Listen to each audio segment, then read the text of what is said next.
Bonjour les belles dames, j'espère que vous allez super bien ce matin. Aujourd'hui, je vais partager avec toi 4 choses à garder absolument secrètes dans ta vie. Alors, comme d'habitude, nous appuierons cet enseignement sur ce verset biblique-ci. Proverbe chapitre 22, verset 3. L'homme prudent voit le mal et se cache, mais les simples avancent et sont punis. Premièrement, ta vie de couple. Lorsqu'il y a un problème dans ton couple, ne cours pas toujours dehors chercher à le résoudre. Parce que le véritable problème, en fait, c'est vous deux. Soit il y en a un qui est assez orgueilleux, qui ne veut jamais se plier, en fait. Soit vous deux, vous êtes orgueilleux. Soit il y en a un qui ne reconnaît jamais sa faute, mais qui rejette toujours la faute sur l'autre.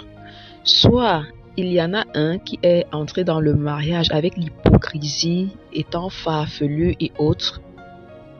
Ou même c'est toujours vous deux dans tous les cas. Ou même alors c'est juste les problèmes d'incompréhension. Donc prenez le temps de vous asseoir avec votre conjoint et d'essayer de résoudre les conflits. Si maintenant vous vous rendez compte que vous n'arrivez pas à résoudre le conflit juste vous deux, ne vous tournez pas vers n'importe qui.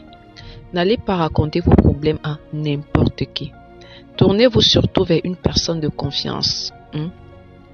Personne de confiance ne veut pas toujours dire une personne dans l'église. Personne de confiance ne veut pas toujours dire absolument un coach. Personne de confiance ne veut pas toujours dire une personne dans votre famille. Non. Personne de confiance est une personne à qui vous avez confiance. Qui sait garder les secrets et qui ne va pas utiliser vos confidences pour vous détruire en fait. Parce que si vous vous tournez vers quelqu'un qui n'aime pas votre couple ou même qui n'aime pas l'un de vous, là, vous aurez donné une arme fatale, une arme capitale en fait, pour détruire votre couple. Donc, il est important, même si vous voulez amener le problème devant une tierce personne, de rentrer dans la prière tous les deux. Je sais que quand vous êtes déjà en conflit, déjà que c'est pas évident d'être concentré en prière, d'être sensible, mais faites un effort tous les deux si vous voulez sauver votre couple. Je précise, si vous voulez sauver votre couple, mettez-vous en prière et demandez à Dieu vers qui vous devez aller vous confier. Il n'est pas nécessaire ou important de venir étaler sa vie de couple sur les réseaux sociaux, dans la famille, dans l'église, auprès des amis, auprès des collègues, vraiment de dénigrer votre conjoint à tout bout de champ. Non, il n'est pas nécessaire de le faire parce que vous vous salissez vous-même en fait. Lorsque vous retournerez avec ce conjoint demain, je peux vous assurer que par derrière, les gens se rient de vous. Les gens disent, oh là là, mais cette dame, elle a dénigré son mari et elle rentre vers lui et tout ça. Je vois. Donc ça c'est l'une des choses à garder absolument secrète, ta vie de couple. Deuxièmement, il y a ta vie familiale. Je sais que ce n'est pas toujours évident. Il y a les problèmes dans toutes les familles. Mais n'étale pas ta famille sur la place publique. Tu comprends? Parce que ce serait une porte ouverte à l'ennemi, aux gens qui ne te connaissent même pas, ou aux gens même qui te voyaient dans certains standings en fait, tu vois. Du coup, toi-même, tu baisses ton charisme à venir raconter peut-être les saletés qui se placent dans ta famille, les haines qui sont dans ta famille, les jalousies qui sont dans ta famille. Vraiment, ce n'est pas très important de les étaler sur la place publique, tu comprends? Maintenant, il peut arriver, encore que je ne conseille pas trop ça, il peut arriver que ta vie familiale soit un témoignage aussi par lequel tu parles, par lequel tu incites d'autres personnes en disant je suis passé par là. Si vous êtes passé par là, Dieu peut aussi vous sortir. En fait, il faudrait qu'à la fin, même si tu en parles, que ce soit un témoignage. Et avant de le faire, demande également l'avis de ton Dieu. Demande l'avis de Dieu en fait. Vous savez que depuis le début de cette année, nous avons décidé d'être des femmes esprit. Ça veut dire on ne fait pas les choses juste pour faire.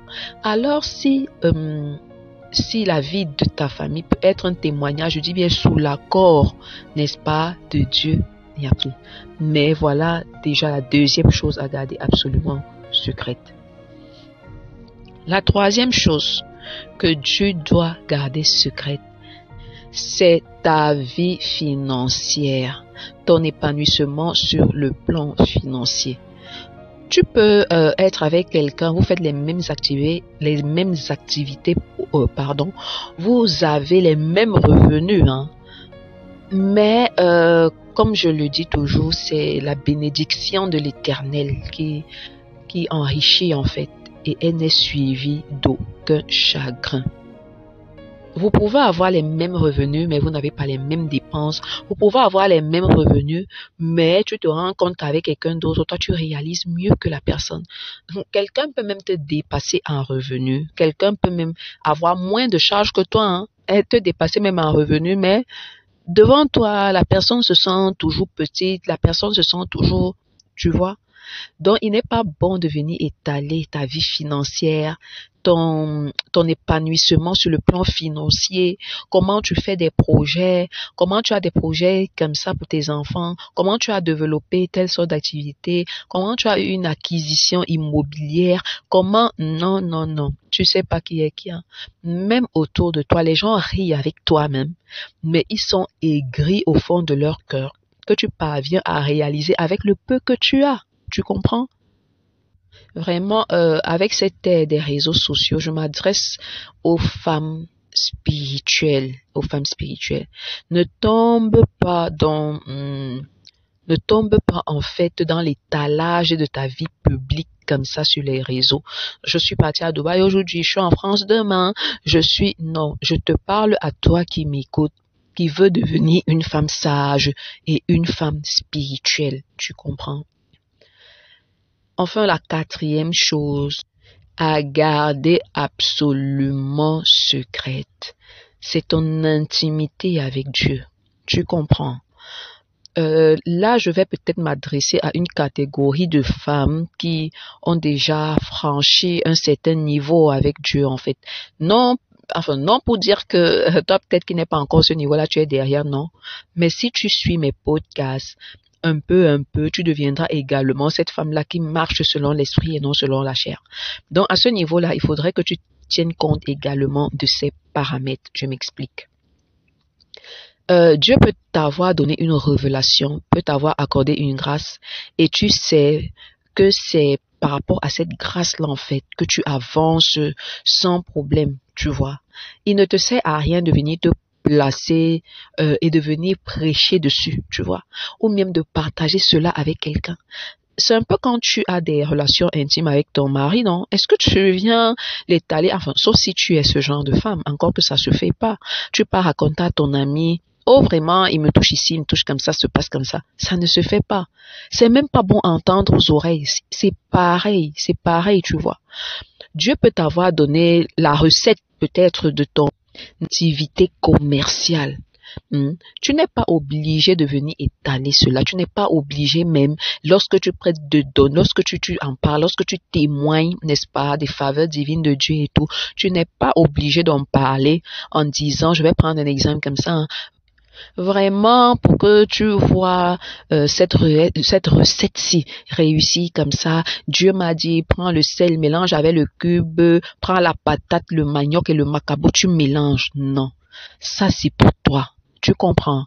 Tu n'es pas obligé de venir l'étaler. Tu peux par exemple donner le témoignage, oui, Dieu m'a révélé le secret de cette recette-ci et c'est ça qui me donne l'argent aujourd'hui. Vraiment, entrons dans l'intimité avec Dieu pour pouvoir faire des exploits. Oui, tu peux vouloir donner ce témoignage, mais tu n'es pas obligé d'entrer dans ce détail-là. Tu comprends?